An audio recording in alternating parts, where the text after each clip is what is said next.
Mohamed Banka, kaka yetu Heri. Heri amekuwa sehemu ya sisi vijana kututengeneza kutoka kwenye moja wa vijana sasa kutengeneza mpaka kwenye kwa rafiki wa ndoto. Tulifanya mambo miaka mitatu nyuma, miaka minne nyuma. Sasa tukaona tutumie nafasi nyingine kwa nafasi nyingine huku kama ya kwenda kuwasaidia watoto wengi zaidi. Lakini pia mkuu wa shule kiukweli, yani naongea kinashindwa kuongea, yani nachukia siku nachokiota, hata ndugu yangu anajua. Tunatamani watoto kufika pale, lakini pia tushapata details za watoto wetu wa vijijini hawafiki mbali wengi, ila watoto tulikaa nao chini sana, tumeongea nao sana 1 2 3, lakini pia tuliwapima kwenye uwezo wa darasani. Kabla tujamsaidia tulimuuliza maswali tuweza kujaji kwa watu majirani, tabia zake ikoje, tukapata watu sahihi kabisa. Lakini sio hawa tunawashika sasa hivi. Mkuu wa shule kiukweli kwetu kama rafiki wa ndoto kwa shule hii ya Kikalo sasa hivi ni watoto wawili ndio wakaenda kufanikiwa kwa hosteli, ni wawili wanakaa day zaidi ya watoto 5. Tumewashika hao kwa mataji yao madogo madogo, mwingine hataji kwenda kulipiwa ada, hataji kulipiwa, ataka begi tu daftari. Kwa hiyo kwenye hao watu wa mtaani tuna 5 wanaofanikiwa kwenda kwa hosteli hapa, Mariam na mwingine huyo Abdamani watafanikiwa kwa wawili. Lakini pia tuna Matipwili, vijana wapo Matipwili pale. Tunao watu pale Lupungwi kwa Makocho. Lakini pia tunao watu wapi Kolwa sekondari. Lakini pia tuna kijana yupo kutoka Manda anafika kafaulu Tanga Tech kutoka kijijini mpaka Tanga Tech. Lakini safari yake ya shule imeishia pale, sisi tukaenda kuivubua na tuko tayari kwenye mbioni sasa hivi naye kwenda kumpeleka shule akaripoti. Kiukweli tunamshukuru sana mheshimiwa mbunge wa jimbo la Chalinze, baba yetu Ridhiwani. Imekuwa mara zote sisi tukituma message zile anatujibu message, inbox, anatuona, tunaongea naye. Lakini pia kakangu James tumefanya mambo mengi huku nyuma ya watu kwenda kuwasaidia hao watoto. Kiukweli tunashukuru sana kwa niaba ya mheshimiwa mbunge, kwa niaba ya mkuu wa shule na timu nzima ya hapa ofisini, mwenyekiti, kaka yetu hapa.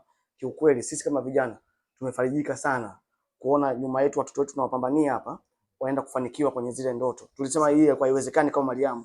Mariam alikuwa mtoto mdogo, alikuwa anauza maembe mtaani, ona, ili apate kujilipia kwenda shule. Ndio maana leo hata ukiangalia details zao mikataba pale, tumefanya sisi vijana kila kitu. Hatujawahi kufanya hivyo kwa wanafunzi wengine. Lakini huyu Mariam kwetu kwenye Afrika Ndoto mikataba yote inasoma majina yetu sisi hapa. Sawa. Kwamba kiumwa ni sisi, likizo ni sisi, kafanyaje ni sisi, sio mzazi. Mama alishasamehe kwa huyu abaki tu nyumbani. Kweli nataja asome lakini abaki kwa sababu sina uwezo. Watoto wako wengi. Kwa hiyo sisi tukamchukua Mariam, tukaenda kwa bibi zake na mama yake mzazi akumlea sana, ni mama mkubwa na wabibi kule Manda. Kwa hiyo tuliomba kibali wakaturuhusu, wakakubali. Lakini pia ndugu zetu kutoka Kenya, juzi tulipata wageni kutoka Kenya. Mwanasheria mkubwa pale Kenya alikuja Tanzania, aliona video pia, huyo binti Mariam alianza nayo kuja pale, na siku anakuja pale Manda ndio tukapata simu ya kiongozi kwamba mheshimiwa mbunge amepitisha mtoto afaje asome pale, atalipa hiyo ada. Kwa hiyo sisi hatukutaka ile, kwa nini mbunge shalipa, sasa kwa nini tumwambie huyu Mariam anatakiwa alipiwe? Kwa hiyo huyu awashike watoto wengine, wakina Mariam wengine nao wapo. Kwa yule naye wakili wetu msomi naye anawashika watu wengine kwenye shule zingine, huyo wa Tanga Tech tutapambana naye. Kwa hiyo tunashukuru wadau wanaongezeka, lakini pia tunapata simu nyingi mkuu wa shule. Hapa nilipo simu zetu tunapata detail mpaka za watoto wa mjini. Yaani mtu anakuambia mimi sikujui, lakini naomba kuna mtoto mjini hapa yupo, shule hajaenda leo, unafanyaje? Kumbe tunaona kumbe hizi mauzo yetu yanafika mbali na yanafikia Watanzania wanaguswa. Target yetu sio miono, sio hapa. Target yetu kufika mbali. Siku moja leo tu watuone tumeenda Kigoma, watuone tumeenda mkoa mbalimbali, watuone tumeenda nchi mbalimbali. Tutafikaje kwenye hizi baraka? Lakini Mariam kwetu ndio sehemu ya mtoto, atakuwa sehemu ya kipaumbele. Lakini natamani mkuu wa shule Mariam tukukabidhi sasa rasmi, yani tukukabidhi Mariam. Huyu akifanya vibaya hii taasisi ya vijana wote nguvu yote imeshuka. Kwa hiyo Mariam afuatiliwe kuanzia darasani kwenye uongozi, lakini tunatamani Mariam kesho akishakutwa aje siku moja kujielezea kwa watu, akawasaidia watu wengine, naye akawe sehemu ya taasisi. Mkuu wetu mzee wetu Lutuku pale amesema yuko tayari likizo za wiki moja wiki mbili asiende Manda, bora akae kituoni pale ili akakae na tuanzie aone wasaidiaje watoto wengine, itakuwa jambo jema. Lakini Mungu akijalia mwezi wa pili tunakuja hapa kwako mkuu. Tunakuja kutoa taulo za kike za wasichana wote wa shule kuanzia form 1 mpaka form 6.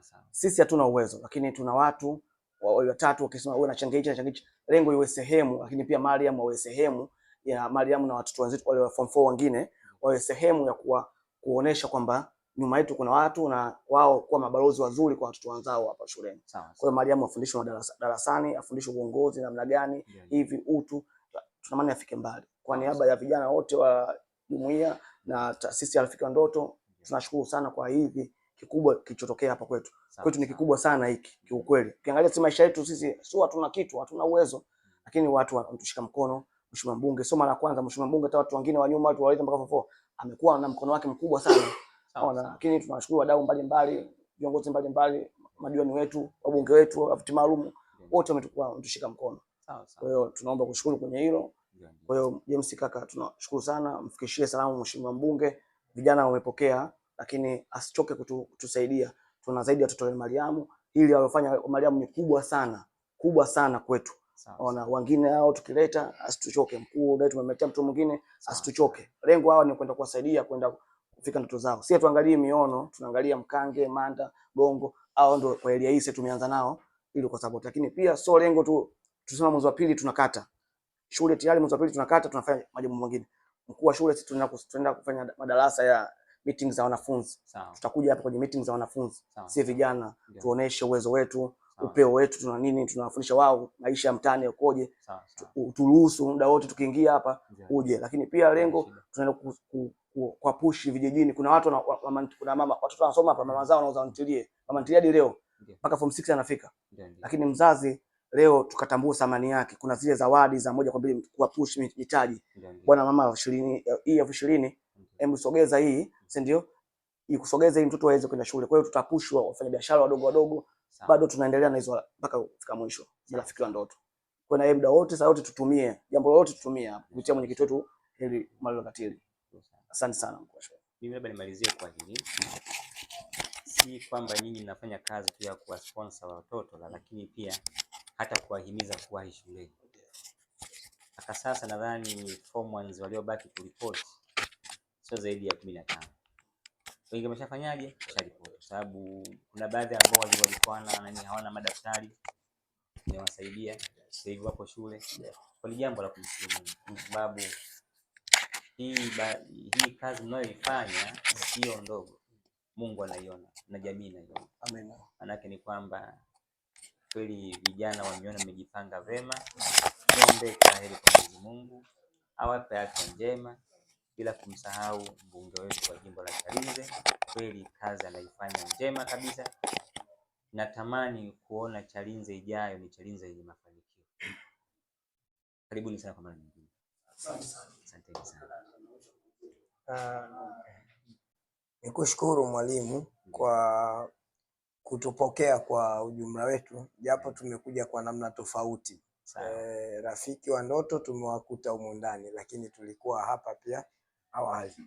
Na mimi kabla sijafika niliona anachokizungumza ndugu Mtaura kwa namna wanavyofanya jitihada za kuwatoa watoto ambao wako na mahitaji kama haya ya kielimu na mahitaji mengine nje ya kata ya Miono.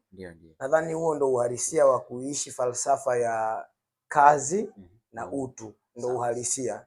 Kwa maana kwamba wanakwenda kumgusa mtu, ile ni kazi, kwenda kumtafuta mtu mwenye uhitaji, hawana fedha ya kutosha, lakini tu kumfikiria. Tuna watu mabilionea wanazo fedha, lakini hata wakiona hawaguswi kwa namna yoyote ile. Hata kama wana uwezo wa kufika maeneo hayo, hawezi kufanya kitu chochote. Kwa hiyo hatua ya kwanza ya Rafiki wa Ndoto ile kuona na kuguswa kwenda eneo la tukio bila kujali una uwezo gani wa kiuchumi ni jambo jema, hasa ikizingatiwa haya mambo yanafanywa na vijana wadogo kama kina Mtaula ndugu yangu hapa na kaka James hapa, James nafikiri. Sasa kuna jambo moja ambalo ni kubwa zaidi, kitendo cha Mheshimiwa Waziri ambaye kimsingi ni mwakilishi wa rais wetu Mama Samia Suluhu Hassan Daktari. Kitendo cha kuona, nataka nimpe yeye ujumbe kwamba what you do is what makes a difference. Anachokifanya ndicho kinachoweza kumtofautisha yeye na watu wengine, including na mawaziri wengine ambao wako kwenye serikali ya Mama Daktari Rais Samia Suluhu Hassan, kwamba kitendo cha kuona huku kijijini kinawagusa watu wengi sana kuliko kuona yale yanayoendelea mitandaoni na kujaribu kusema kitu kuhusu yeye mwenyewe. Mi nafikiri viongozi wetu sasa hivi including waziri waone sisi tunasema nini, wanaotugusa huku moja kwa moja, kwa sababu kuna watu hawajui Ridhiwani anafanya nini huku. Leo kama sio rafiki wa ndoto, sio Mwalimu James kuja hapa, manake hata mimi nisingepata nafasi ya kucomment kitu. Kwa nazungumza kitu ambacho nimeona kuna kazi inafanyika, manake ningekosa hiyo opportunity ya kuona, ningeamini kile nisichokiona. So nadhani tuongezeane nguvu sisi wenyewe kama vijana, viongozi wetu waone huku chini kwamba kuna vijana wanawasapoti, sio kwa makelele. Kuna vijana wanasapoti kwa vitendo. Mtaula ni kijana mdogo kwa umri, anachapa kazi karibia kila tukio, iwe ni kwenye mazishi, siasa. Of course kwenye siasa kila mtu ana siasa yake, kwenye kuwagusa watu. Leo kumgusa Mariam ana siasa gani? Na anaweza akawa pengine ni mtoto hata wa mzazi ambaye hayuko Chama cha Mapinduzi, au yeye hana hata dreams hizo za kuwa kwenye siasa. Kwa linapokuja swala la uhalisia, naomba viongozi wetu wasichoke. Nimpongeze Ridhiwani Kikwete, mbunge wetu, waziri, nimpongeze kwa hiki alichokifanya, lakini pia nitoe shukrani kwa yale ambayo tunayaona miono. Nimesikia wanaanza kufanya ile feasibility study kwa ajili ya barabara ya lami, ambayo kwa miaka mingi sana tumekuwa tunatoka hapa Mandera kwenda Saadani. Ni barabara ina connect kwanza kata 3 hapa katika tarafa ya Miono. Imekuwa haina barabara ya lami kwa muda mrefu, na maeneo haya ni strategic kwa sababu pia tuna Saadani National Park, tuna ufukwe. Naona hili nimshukuru rais wetu Daktari Samia Suluhu Hassan na waziri Ridhiwani Kikwete. Namshukuru sababu yeye ni mbunge hata kama hayuko kwenye wizara hiyo, yeye ni mbunge wa jimbo hili, kwa tunaamini sauti yake imefika panapo stahili. Lakini pia na waziri husika anayehusiana na masuala ya barabara. Yote haya yako connected kwenye maendeleo yetu. Kama sehemu hazipitiki, hata kuwafikia watu huko tunakohitaji kuwafikia inakuwa ni jambo gumu. Ingekuwa ngumu kwangu kutoshukuru, kwa sababu niliona hiki kitu na niliahidi na mimi nitakuwa na mkono wangu, na nafikiri mimi ni miongoni mwa hao wadau muhimu ambao watakuwepo kwa kadri ambavyo Mungu atakuwa anatupa nguvu kusapotiana kwenye haya. Kwa tuko pamoja. Sawa, tuko pamoja. Yeah.